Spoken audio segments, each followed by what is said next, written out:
नमस्कार दोस्तों, जय हिंद जय भारत।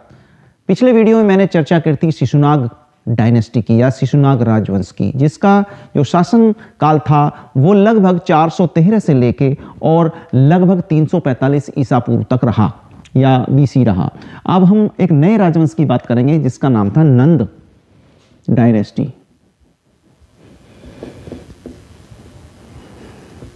या नंद वंश, जिसका शासनकाल लगभग 345 ईसा पूर्व से लेके 345 बीसी से लेके और लगभग 322 बीसी तक रहा। यह शासन बड़ा ही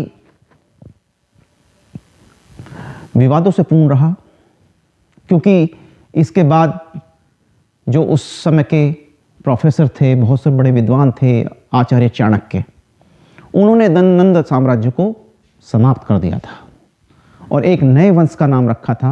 एक नए वंश का उदय हुआ था, मौर्य वंश, जिसके बारे में मैं आगे चर्चा करूंगा। तो नंद साम्राज्य की हम बात कर लेते हैं। तो नंद साम्राज्य का जो उदय हुआ वो शिशुनाग वंश के अंतिम महाराजा महानंदी, यानी कि उनके नाजायज बेटे का नाम महापद्मानंद था।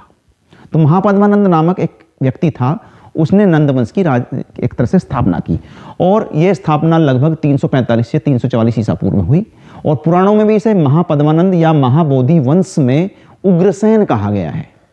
तो यह एक नाई जाति से था, जो एक नाई जाति से इसका संबंध था। और महापद्मानंद जो था वो मत्स्य पुराण में महापद्मानंद को 88 वर्षों का लंबा शासन प्रदान करता है, जबकि वायु पुराण में उसके शासनकाल की लंबाई केवल 28 वर्ष बताई गई है। तो अलग अलग एविडेंस हैं, अलग अलग चीज़ें हैं, कहीं पर 88 वर्ष है तो कहीं पर 28 वर्ष है। तो पुराणों में आगे कहा गया कि महापद्मानंद के 8 पुत्रों ने उनके बाद कुल 12 वर्षों तक शासन किया। तो महापद्मानंद के जो टाइम को एविडेंस तो ज़्यादा नहीं है, लेकिन महापद्मानंद के प्रमुख राज्य उत्तराधिकारी हुए उग्रसेन, पंडुक, पांडुगति, भूताल, राष्ट्रपाल, योगवासन, दससिद्रक, कैवरत और धनानंद। इस वंश का सबसे जो अंतिम राजा था उसका नाम था धनानंद। पहला पद महापद्मानंद और अंतिम राजा था धनानंद, जो बड़ा क्रूर था और जिसकी हत्या जो है वो चंद्रगुप्त मौर्य ने की थी। तो महापद्मानंद को महापद्मानंद एकाष्टक या सर्वछत्रांतक आदि उपाधियों से भी विभूषित किया गया था। महापद्मानंद पहला शासक था जो गंगा घाटी की सीमाओं का अतिक्रमण कर विंध्य पर्वत तक ले गया और दक्षिण में उसका जो है वो दक्षिण में भी उसने जो है अपना विजय रथ आगे बढ़ाया। नंद वंश के समय मगध जो है वो राजनीतिक रूप से बड़ा मजबूत था, बड़ा इसने साम्राज्य को फैलाया।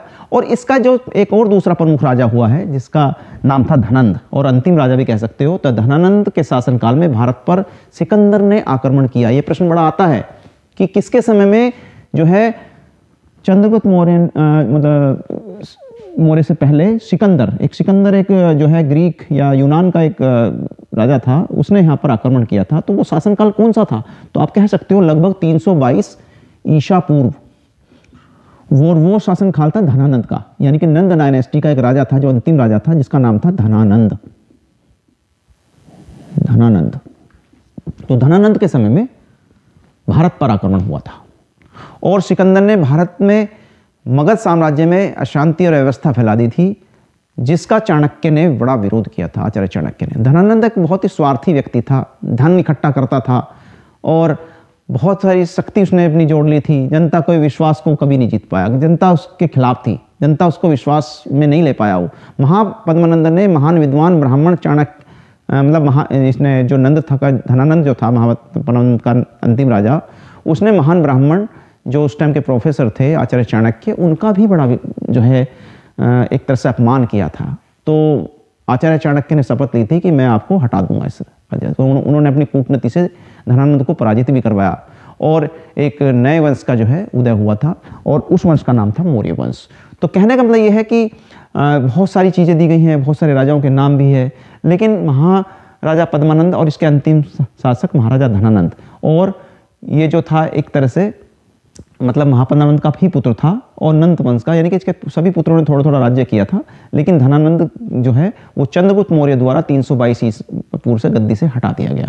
तो नंद वंश का लगभग शासनकाल 345 ईसा पूर्व से लेके लगभग 322 ईसा पूर्व तक लगभग रहा। तो इन 28 वर्षों में या उससे भी कम समय में जो शासनकाल रहा वो बड़ा ही विवादास्पद रहा। कोई इसमें मतलब एक तरह से धन इकट्ठा किया गया, उत्कृष्ट राज्य का दर्जा नहीं मिला इसको, जनता इसके खिलाफ थी।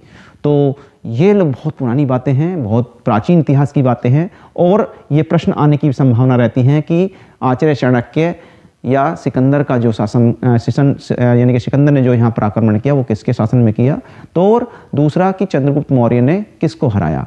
तो ये मैंने इस नंद डायनेस्टी से मेरा जो था इतना ही इसमें जानकारी जो है जुटा पाते हैं लोग, ज़्यादा इसमें जो है प्रश्न आने की संभावना भी नहीं रहती। तो पहले महापद्मानंद और दूसरा धनानंद, दो ही इसके राजा माने जाते हैं जो मुख्य रूप से थे।